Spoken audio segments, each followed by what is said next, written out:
These days, if you employ a builder, there's a good chance he's Eastern European, and not necessarily Polish. Yes, it's pretty. Don't forget, it's not in Lithuanian, it's not to the millimetre this time.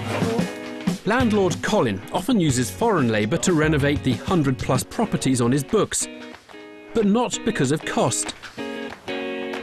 The average person in Wisbech on the dole, they don't want the hours. It's the dole culture that's done it. You're not paying the same as you were paying 5 years ago for a plasterer? Certainly are. Yeah? Oh, yeah. Seriously? They do it for the same rate. They don't do it no cheaper. No, come on. What does a plasterer get for a day? I mean, it's plasterer on a day about £150. Really? Yes. Even still? Yeah. The people that want to get on, no matter what, will shine through, whether they be English, whether they be Lithuanian. The ones that want it, get it. Right. Dean's a 32-year-old carpenter. While the Eastern Europeans were coming here, he's been working on the continent for the last 8 years. Since the work dried up, he's returned home to his parents' house.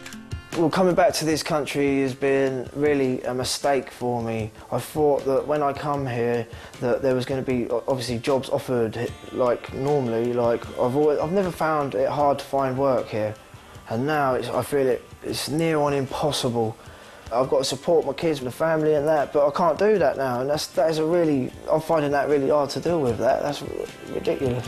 Once it's noisy, that's the main thing, isn't it? He's a proud man and he wants to work hard, and I think it's a shame that he can't right now. See you later. Have a good day, won't you? Colin's agreed to try out Dean on £100 a day. We're pairing him with an out-of-work labourer. Start from there, freestanding up. The job is to plasterboard the walls so a Polish family can move in. Hopefully you'll get to the end and across the front window today. OK, mate. Eastern Europeans work hard, but their mentality is don't waste nothing. People that have got nothing will work for anything, and they will do all the jobs that we don't want to do because they're coming from a third world country, which is my argument, is why they're letting them join the EU, a third world country join the EU. You know they're going to come over and bleed all the other countries dry. That's my argument. Despite migrants working so hard in the town, many locals share the view that they're draining resources. You used to be able to go to a doctor and see a doctor the same day. Now you have to wait 10 days to get an appointment. All the schools are packed out with children. I think they are a drain at the moment because actually now it seems as though there is more immigrants than what there are the local people. I just think they're just taken and they've got nothing to put in the pot. But what is the impact on the town's public services, and are people right to worry? Now this is an interesting local school, the Neen School. It has the smallest children, aged 3 to 7, and it's had a huge influx recently, and it now has the highest proportion in the area of children with English as an alternative to their main language. In just 4 years, the school's gone from only 1 foreign pupil to over 60. There we go. Some smile, Excellent. some don't. Morning, Bella. They speak 8 different languages and make up nearly a third of the whole school. The children can arrive on Wednesday evening at an airport, and then they will arrive with us on the Thursday morning. And they have no English. Zero? Zero English. I mean, I just can't imagine how a school copes with more than 1 child coming in speaking no English at all, because you don't speak Lithuanian or Polish, do you? You've no one here who does. What we do every year, we review the needs of all our children, we review the staff skills, we review our resources, and we match them all together. But when things take you by surprise, as this did, we then had to think a little bit more quickly. I mean, we do other things as well to support this. So the school's employed more teachers to get foreign children up to speed. I am happy. How are you today? Happy. Are you happy? Key question, key issue is whether the education of the local children suffers as a result of other children coming in. It's unequivocal. No.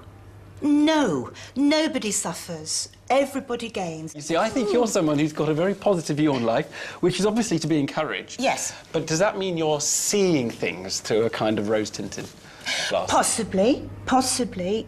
but why not? How was the school rated by Ofsted before the new arrivals came, and how is it rated now? Has there been a kind of a deterioration or an improvement? No, or we've been difference good at all? with aspects of outstanding in our last 2 Ofsteds, and we were good before that.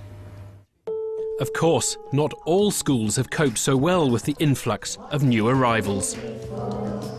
Now, in theory, the more people coming in and using schools and doctors, the more taxpayers there should be to help cover the costs. And it works that way with the East Europeans, who are mostly young, fit, in employment. They actually pay more than their share. But for immigrants overall, it's much harder to say whether they pay enough in tax to cover the services they use. And either way, there's a problem in towns like Wisbech, because if you have a growing population, it takes time to meet extra demand. No wonder local services feel congested.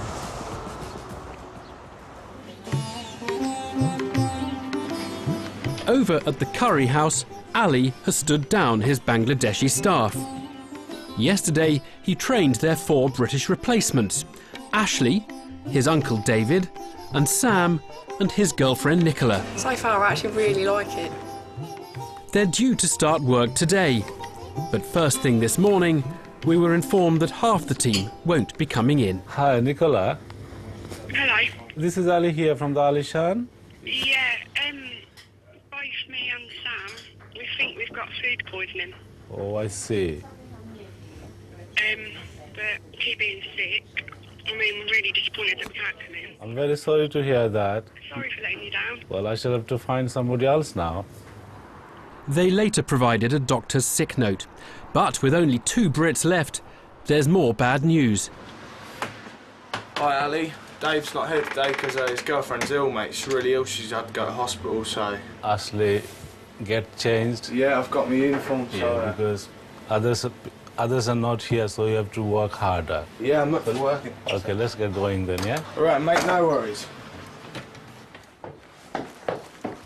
I'm very sorry to hear that he has decided not to come. Maybe it's a genuine case, but that's how things are. It's lucky Ali kept his kitchen staff on standby. Ashley's left with the near impossible task of looking after front of house alone. I'm attempting to put on a tie, so we'll look a bit smart. I don't know how to do it. No, that's wrong, innit? I don't know how to put on a tie. Look at me, I'm so uneducated. This is what you get for living in Wisbech.